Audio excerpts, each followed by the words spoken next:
الحمد لله الذي هدانا سواء الطريق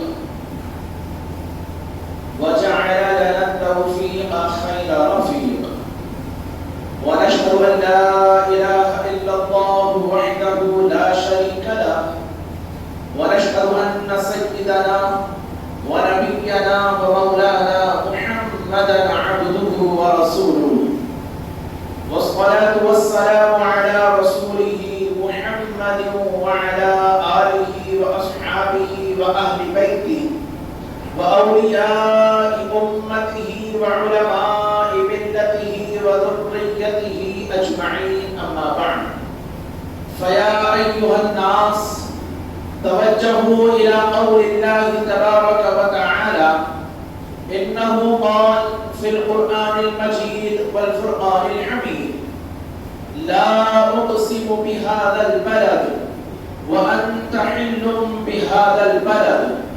وقال تعالى في مقام آخر: لعمرك إنهم لفي سكرتهم يعمهون. وقال تعالى: قد جاءكم من الله نور وكتاب مبين. وقال تعالى: لقد كان لكم في رسول الله أسوة حسنة. صدق الله العظيم. فيا أيها الناس، إن هذا الشهر شهر ربيع الأول، فيه ولد النبي صلى الله عليه وعلى آله وسلم. حضرات سامعین کرام،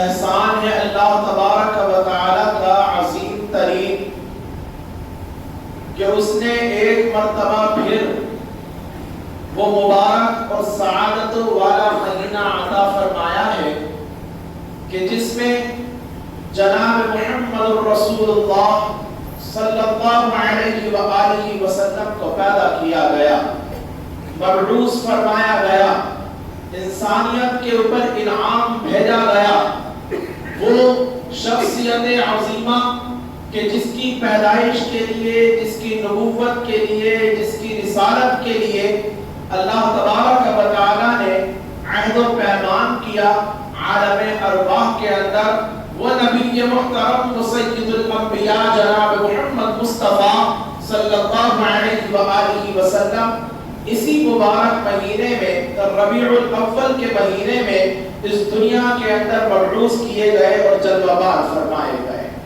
آج حالانکہ 30 سفر ہے، کل سے انشاءاللہ اس مہینے کا آغاز ہو جائے گا اور اس کی ابتدا ہو جائے گی۔ حاضرین محفل، یہ بات اظہر من الشمس ہے، تمام ایمان والے اس سے واقف ہیں کہ اللہ تعالیٰ نے اپنے حبیب کو بہترین اسوہ اور نمونہ بنا کر اس دنیا کے اندر مبعوث فرمایا ہے۔ وہ اللہ تبارک و تعالیٰ کا محبوب کہ جس کو دیکھ کر زندگی کو بسر کرنا ہے، یہ معیار اللہ تعالیٰ نے محمد مصطفیٰ کے ذات اقدس کو مرحمت فرمایا ہے۔ وہ جو سرتابہ نور بن کر دنیا کے اندر جلوگر ہوئے ہیں، وہ کہ جن کی عمر کی، جن کے چہرے کی، جن کے حسن کی اللہ تبارک و تعالیٰ قسمیں کھایا کرتا ہے، وہ کہ جن کی محبت ہمارے لیے عین ایمان ہے، وہ کہ جن کے قدم بقدم چلنا اور ان کی اتباع اور فرما برداری کرنا دین و دنیا کی کامیابی کی ضمانت ہے، وہ شخصیت کہ جس کو اللہ تعالیٰ نے شفاعت کرنے کا اختیار مرحمت فرمایا ہے، وہ عظیم المرتبت نبی کہ جس کی دعاؤں کے صدقے اللہ تبارک و تعالیٰ نے ہمیں نجات عطا فرمائی ہے، وہ نبی محترم صلی اللہ علیہ وآلہ وسلم کہ جن کے صدقے اللہ تعالیٰ نے ہمیں ہر نعمت مرحمت فرمائی ہے۔ اور یہ بات کوئی بڑا دعویٰ نہیں ہے، قرآن کریم ہے کہ جس نے یہ بتایا ہے کہ حضور کی بعثت سے پہلے انسان گمراہیوں میں اور کھلی گمراہیوں میں زندگی کو بسر کر رہا تھا۔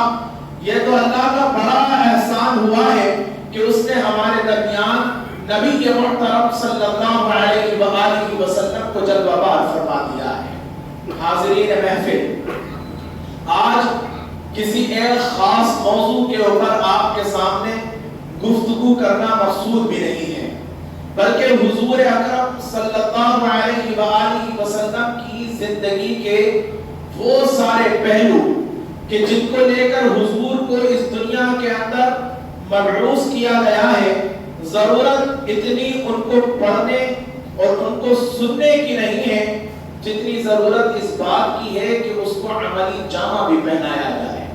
کیا میں آپ کے سامنے حضور کا نور ہونا بیان کروں؟ کیا میں آپ کے سامنے حضور کے بلند ترین اخلاق کو بیان کروں؟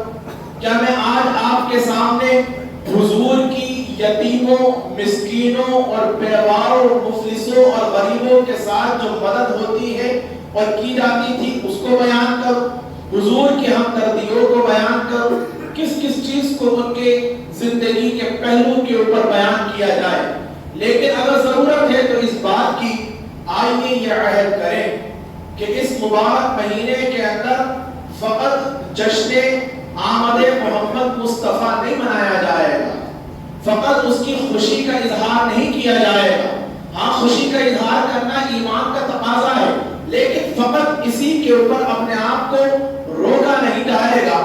کوشش یہ کی جائے گی کہ اللہ کے حبیب کی سیرت سے اپنے آپ کو آگاہ کیا جائے، اس کے لیے کتابوں کا مطالعہ کیا جائے، روزانہ وقت نکالا جائے، حضور کی سیرت کے ایک ایک پہلو کو پڑھا جائے، جہاں پر اس کو بیان کیا جاتا ہے ان سے سنا جائے، ان محفلوں کا حصہ اپنے آپ کو بنایا جائے کہ جہاں پر اللہ کے حبیب کی سیرت کو بیان کیا جاتا ہے، ان محفلوں کا حصہ بنایا جائے کہ جہاں پر اللہ کے رسول کی نعتوں کو پڑھ پڑھ کر ان کی تعریفات کو پیش کیا جاتا ہے، تاکہ اس کے ذریعے سے اللہ تبارک و تعالی ہمارے ایمان کے اندر نکھار پیدا فرمائے۔ مثال یہ ہے کہ ہمیں معلوم ہے کہ حضور نے ارشاد فرمایا وہ شخص ایمان والا ہے کامل کہ جو اپنے بھائی کے لیے وہ پسند کرتا ہے جو اپنے لیے پسند کرتا ہے۔ معلوم تو سب کو ہے، آئیے اس کے اوپر عہد کریں نا کہ انشاءاللہ عمل کرنے کی کوشش کریں گے۔ یہ تو آپ کو معلوم ہے اور مجھے پتا ہے کہ حضور کو وہ لوگ سچا کہتے تھے جو حضور کی نبوت کے دعوے کو بھی تسلیم کرنے والے نہیں تھے۔ آئیے ہم بھی ارادہ کریں کہ اس نبی کے امتی ہیں تو اپنی زندگی سے جھوٹ کو خارج کر دیا جائے اور نکال دیا جائے۔ میرے آقا امانت دار تھے، یہ آپ کو بھی معلوم ہے، مجھے بھی معلوم ہے۔ آئیے اپنے اندر سے خیانت کو نکال کر امانت داری کو اختیار کرنے کی کوشش کی جائے۔ حضور نے یہ فرمایا ہے نا کہ اپنے والدین کے ساتھ حسن سلوک کرو، ان کی طرف ایک مرتبہ رحمت کی نظر تمہیں ایک مقبول حج کا ثواب دلا سکتی ہے۔ معلوم آپ کو بھی ہے اور مجھے بھی ہے۔ آئیے یہ عہد کریں کہ اپنے ماں باپ کے ساتھ اب حسن سلوک سے کام لیا جائے گا۔ ان کی غلط بات بھی اگر ہونا، غلط بات طبیعت کے خلاف ہو، ہمارے مزاج کے خلاف ہو، تب بھی اس کو برداشت کیا جائے گا، کیونکہ یہ تعلیم جناب محمد مصطفیٰ صلی اللہ علیہ وآلہ وسلم کی ہے۔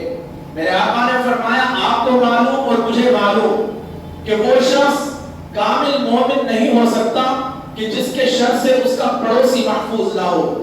آئیے نا کوشش کریں، اس بات کا عہد کریں کہ ہم اپنے پڑوسی کو، اپنے محلے دار کو، اپنے ملنے والے کو، اپنے رشتہ دار کو اپنی ذات سے اذیت نہیں ہونے دیں گے، پریشانی نہیں ہونے دیں گے۔ یہی سیرت جناب محمد مصطفیٰ ہے۔ آپ کو بھی معلوم ہے اور مجھے بھی معلوم ہے کہ حضور اگر ایک مزدور کی حیثیت سے اپنی سیرت کو پیش کریں تو پھر وہ مزدور کے لیے بھی نمونہ، اگر ایک بادشاہ کی حیثیت سے پیش کریں تو وہ ایک بادشاہ کی حیثیت رکھتے ہیں اور بادشاہوں کے لیے نمونہ بن جائیں۔ حضور ایک مقتدی کی حیثیت سے نمونہ ہے، وہ مقتدیوں کے لیے نمونہ بن جائیں۔ وہ امام کی حیثیت سے نمونہ ہے، وہ امام کے لیے نمونہ بن جائیں۔ وہ شوہر ہونے کی حیثیت سے نمونہ ہے، وہ شوہروں کے لیے نمونہ ہو جائیں۔ ہر ایک چیز حضور اکرم صلی اللہ علیہ وآلہ وسلم کی زندگی سے ہمیں حاصل ہو رہی ہے۔ میں تو اس جامع ترین شعر کو بڑا اہم جانتا ہوں کہ جس نے یہ کہا تھا ایک شاعر نے، وہ کون سا گوشہ ہے حیات بشری کا، وہ کون سا گوشہ ہے حیات بشری کا احسان نہیں جس پہ رسول عربی کا. یہ اللہ تبارک و تعالیٰ کی اپنے حبیب کی سنتوں سیرتوں کو محفوظ کرنے کا تو طریقہ ہے کہ فقط 23 سالہ زندگی لوگوں کے درمیان محمد مصطفیٰ گزار کر جا رہے ہیں اور ایسا محسوس ہوتا ہے کہ جیسے زندگی کا کوئی گوشہ چھوڑا نہیں گیا کہ جس کے اندر ہماری رہنمائی نہ کر دی گئی.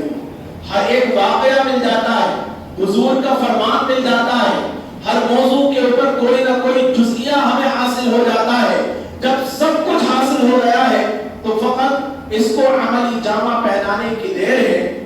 آئیے یہ عہد کرتے ہیں کہ اس ربیع الاول کے مبارک مہینے کے اندر فقط نعرے نہیں لگائیں گے کہ جشن آمد رسول اللہ اللہ, ٹھیک ہے یہ بھی کر سکتے ہیں, آپ اپنی خوشی کا دائرے کے اندر رہ کر اظہار بھی کر سکتے ہیں, لیکن سب سے بڑا حق یہ ہے ہمارے اوپر ہمارے آقا جناب محمد مصطفیٰ کا, اور ان کی محبت کا تقاضا سب سے بڑا یہ ہے کہ ان کے طریقوں کو, ان کی سنتوں کو ہم اپنی زندگی کے اندر خوشدلی کے ساتھ لے کر آئیں, تابعدار بنے, فرما بردار بنے, متبع بنے, ان کے طریق کے اوپر گامزن ہو, اور اس کے اندر ان کا فائدہ نہیں بلکہ فائدہ اللہ تبارک و تعالیٰ دین و دنیا کا ان کے ماننے والوں کو اور ان کے امتیوں کو مرحمت فرمانے والا ہے.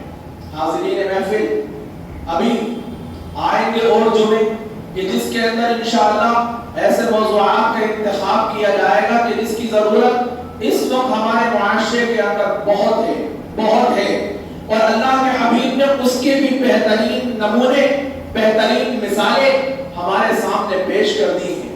بس ایک چھوٹے سے واقعے کے اوپر اپنی بات کو مکمل کروں, ذہن میں آ گیا. حضور اکرم صلی اللہ علیہ وآلہ وسلم کئی روز سے فاقے سے تھے, کئی روز سے. ایک شخص حضور کے صحابی, انہوں نے دیکھا, میں یوں بھی عرض کر رہا ہوں کہ بات فاقوں کی اور غربت کی اگر ہونا تو آپ نے دیکھا نا, آج صبح فجر سے سخت ترین بارش پڑ رہی ہے. میرے آقا بڑا خیال کرتے تھے غریبوں کا, یتیموں کا, مسکینوں کا. اپنی ذات کے لیے کبھی حضور نے قرض کسی سے نہیں لیا, لیکن دوسروں کی مدد کرنے کے لیے اپنے نام کے اوپر قرض تک جناب محمد مصطفیٰ نے لیا ہے, اور پھر اس کی اذیتیں اور اس کی تکلیفیں بھی حضور نے برداشت کی ہیں. اگر ایسی سخت ترین بارش پڑ ہی گئی ہے آپ کے شہر رامپور کے اندر, تو آپ کی اور میری ذمہ داری یہ بنتی ہے کہ وہ ہمارے غریب رشتہ دار کہ جن کو تکلیف ہو سکتی ہے, جن کے گھر کے اندر پانی آ سکتا ہے, جن کے پاس کھانے کا انتظام نہیں ہے, پہلے رشتہ دار, پھر دیکھا جائے تو محلے دار, پھر کوئی بھی مفلس اور غریب اور نادار, وہ کسی بھی مذہب سے تعلق رکھنے والا ہو, اس سے کوئی تعلق نہیں, فقط انسانیت کے نام کے اوپر. آج ہمیں اگر حضور اکرم صلی اللہ علیہ وآلہ وسلم سے محبت کا دعویٰ ہے تو میرے آقا کا طریقہ یہ تھا کہ وہ غریبوں کو بے کس نہیں چھوڑتے تھے, بے سہارا نہیں چھوڑتے تھے, بے سہاروں کا سہارا بننے کے لیے ہر وقت تیار رہتے تھے. اور اگر یہ کہا جائے کہ اس ذمہ داری کو حضور گھر کے اندر بھی ادا کرتے تھے تو گھر کے باہر بھی ادا کیا کرتے تھے. یتیموں اور مسکینوں کے ساتھ اور غریبوں کے ساتھ بھلائی کے انگنت اور بے شمار واقعات ہیں, لیکن اس واقعے کے اوپر بات مکمل کر رہا ہوں کہ حضور کئی روز سے فاقے سے تھے. ایک صحابی نے جب حضور کے چہرے کے اوپر نقاہت اور کمزوری دیکھی تو اپنے گھر میں جا کر کہا, میں نے دیکھا ہے حضور کو کھانے کی حاجت ہے لیکن کھانے کے لیے ہے کچھ نہیں. انہوں نے کہا ٹھیک ہے میں تیار کرتی ہوں, آپ حضور سے کہہ کر آئیں. میرے آقا جناب محمد رسول اللہ گھر میں جلوہ بار تھے حضرت عائشہ کے حجرے میں. انہوں نے آ کر عرض کیا یا رسول اللہ صلی اللہ علیہ وآلہ وسلم آج ہمارے گھر کی دعوت آپ قبول فرما لیجیے. اللہ کے حبیب کھانے کی حاجت تھی, نقاہت کے آثار نمودار تھے, اس کے باوجود بھی ارشاد فرمایا اپنی بیوی جناب عائشہ کی طرف اشارہ کرتے ہوئے میری دعوت ہے یا ان کی بھی دعوت ہے. وہ ذرا ٹھہرا کیونکہ انتظام نہیں تھا دعوت کا. وہ انہوں نے سر جھکایا اور کہنے لگے یا رسول اللہ صرف آپ کی دعوت ہے.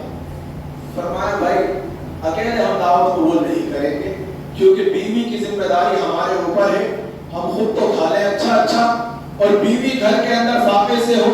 یہ آپ کا مذہب اور دین سکھاتا ہے کہ اگر آپ باہر اچھا کھا رہے ہیں تو اس وقت کھائیں گے کہ جس وقت بیوی بچوں کے لیے انتظام کر دیں, اور اگر بیوی بچوں کے لیے انتظام نہ ہو تو پھر مسلم کھانے کی ہمیں بھی کوئی حاجت اور ضرورت نہیں ہے. حضور نے فرمایا ان کی یا رسول اللہ ان کی نہیں فقط آپ کی ہے اتنا انتظام. میرا آقا نے فرمایا بھائی آج ہم آپ کی دعوت قبول نہیں کریں گے. وہ چلے گئے واپس. چند دن کے بعد لوٹ کر آئے, کہا یا رسول اللہ آپ کی دعوت ہے ہمارے یہاں. فرمایا اور ان کی؟ کہا یا رسول اللہ ان کی بھی ہے. فرمایا ہاں اب ٹھیک ہے, ان کو لے کر ہم تمہارے گھر آئیں گے اور اب تمہاری دعوت بھی قبول ہے اور کھانا بھی کھائیں گے. کیا یہ طریقہ, یہ طرز ہمارے اس معاشرے کے اندر اس وقت ضروری نہیں ہے؟ بہت ضروری ہے. ہر ایک کی دل جوئی, ہر ایک کی ہمدردی, اور جس کا ذمہ دار اللہ نے ہمیں بنایا ہے اس ذمہ داری کو ادا کرنا, یہ طریقہ اور سیرت ہے جناب احمد مجتبی حضرت محمد مصطفیٰ صلی اللہ علیہ وآلہ وسلم کی. یہ متفرق باتیں میں نے آپ کے سامنے فقط ربیع الاول کی ابتدا میں کہی ہیں کہ آئیے اپنے آپ کو سیرت سے مربوط کیا جائے, حضور کی زندگی سے اپنے آپ کو جوڑا جائے, جو باتیں حسی طور پر ہیں ان کو عملی جامہ پہنایا جائے, جو باتیں روحانی طور پر ہیں اللہ تبارک و تعالیٰ ان کے ذریعے سے ہمیں اپنے حبیب کی وہ کامل محبت کہ جو عین ایمان اور ایمان کا اصل حصہ ہے ہم سب کو مرحمت فرمائے. آمین. وفقنی اللہ و ایاکم بالآیات و ذکر